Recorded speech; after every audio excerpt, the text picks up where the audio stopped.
isang buwan at tatanggalin na natin ang banner. Tatanggalin natin hindi dahil matumal, dahil magdadagdag tayo ng bagong banner. At nga pala, ang banner na ginawa ko na DIY.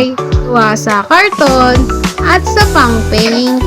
At yung tinanggal nga nating banner kanina ay ilalagay natin dito sa likod ng isang banner para makita ng mga dumadaang sasakyan na meron tayong silog na tinitinda.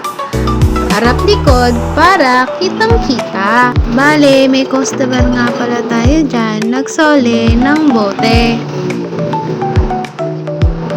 Dito nga sa tindahan, may bago tayong bantay, 2 kuting. Wala pa nga silang pangalan. May gusto kayong ipangalan sa kanila, comment nyo lang. At ayan na, ang banner ng aming silugan. Diba? Ang ganda. Kitang-kita na kung ano ang pwede nyong bilhin dito sa tindahan namin. At tara na!